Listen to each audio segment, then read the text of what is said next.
Hey folks, James Lay here, writer, director on the film The Other Side of Infinity, composer also. This is part 2 of the in-depth breakdown of the mix on this song called Consequences.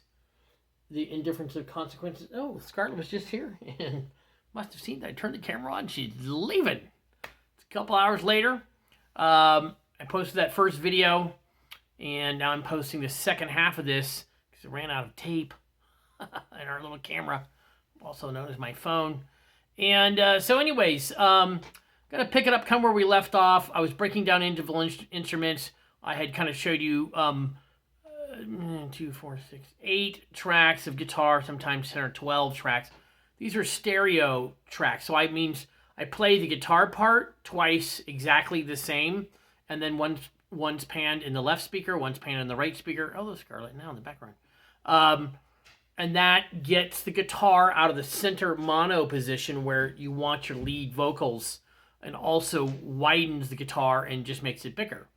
It's like a choir. It's the same approach as a choir. One person singing doesn't sound like a choir.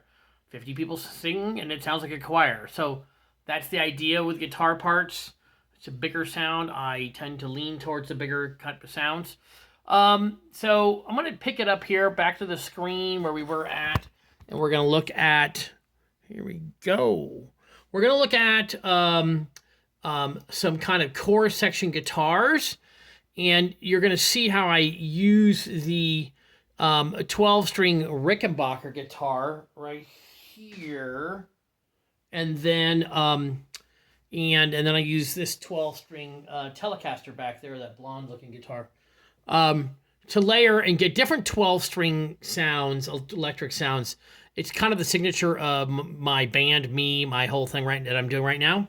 It's a very dreamy sound. 12 strings, electric 12 strings have just a very chimey, beautiful sound.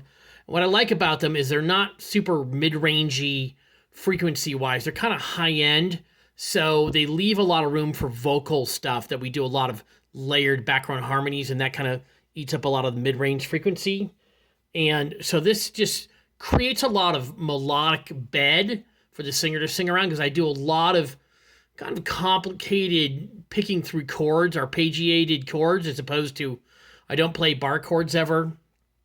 I play these kind of arpeggiated chords that just make it more melodic and more interesting, I think, for the singer. So here we go. I'm going to play it. This is the new live guitar from the other room with the big amplifiers. And then this is some stuff I previously had, and they all together sound very cool. Let me actually just turn off these first. You can kind of hear just these individual guitars here.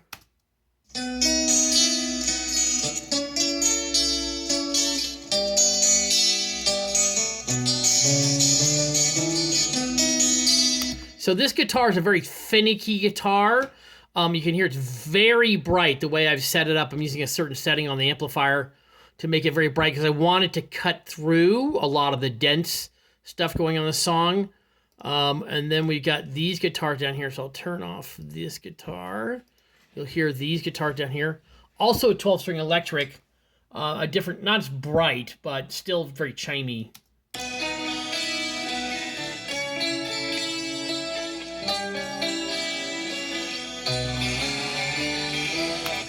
So that has that weird kind of movie projector wavy sound that I like to use a lot, and kind of just makes everything thicken up.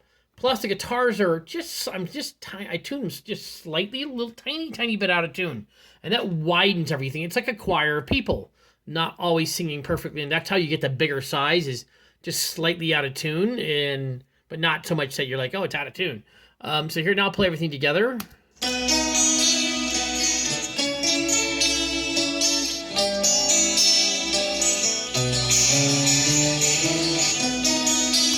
So let me play the section of the music that's against, so you can kind of get a sense of what it's actually doing.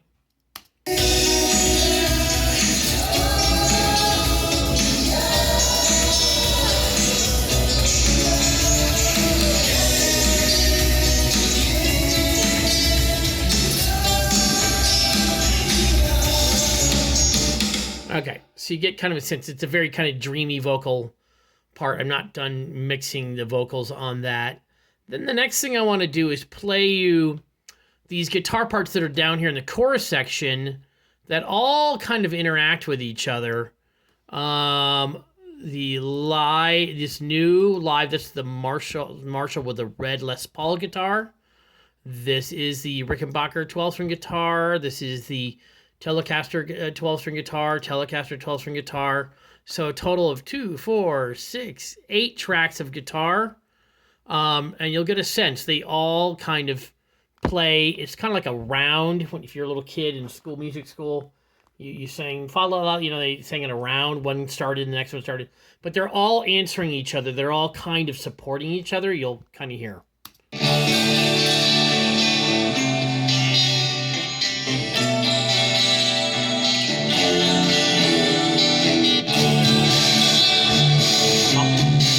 Tight chord part.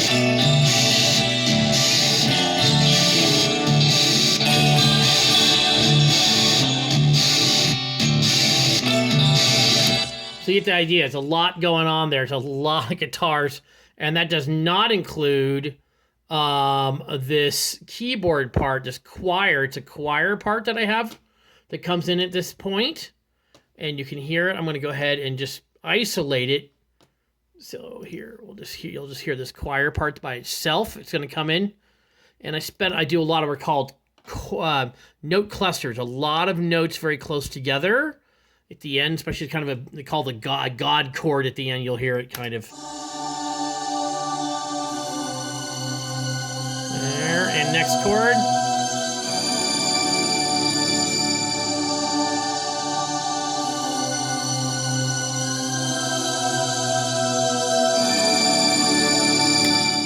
Very heavenly, dreamy thing. And once again, I use these choirs kind of like the 12-string electric guitar.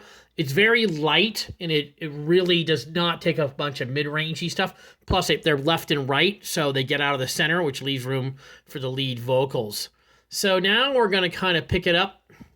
Everything that I've talked about here. We got the vocals up here, which I don't think you've really heard the vocals yet. I'm going to just let you surprise those with those.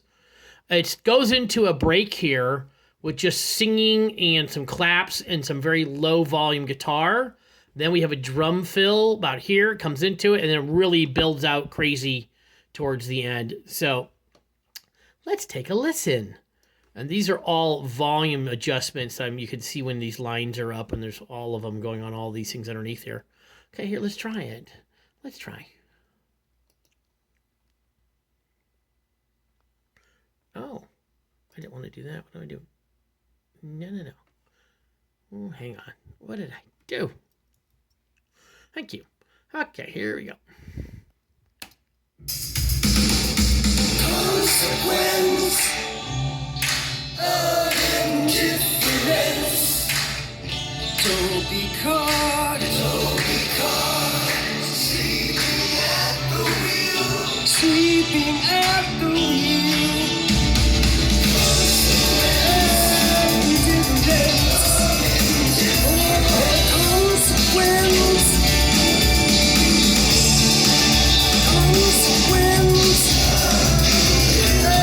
Heavy guitar solo, here we go.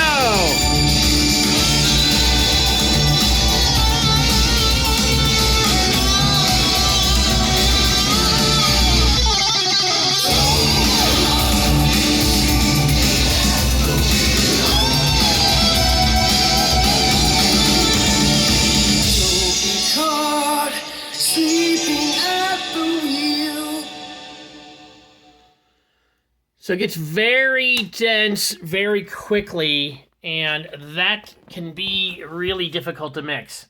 So I wanted just to kind of give people an idea of all the parts that are working, all the things that are happening, because they think people who don't do music or whatever, or are not involved in production stuff, have no idea how many layers of stuff to get it on a really high-end level where you're competing with, the top people in the world. Back in 2003, I was very lucky to actually win the Los Angeles Music Awards as Best Producer, actually beating Michael Jackson and Led Zeppelin's producers with an artist that I produced at that time, which is a really crazy story and will probably be in a film about 2 years from now. Just an absolutely crazy story. Somebody who got involved with Phil Spector. If people know who he is, he was a producer for the Beatles and Beach Boys and stuff. Anyways, there you go. Consequence of Indifference breakdown. I'll post this up on Facebook, and it's going to be on YouTube for my YouTube channel, people. All right. Peace out. Everybody's having a great day.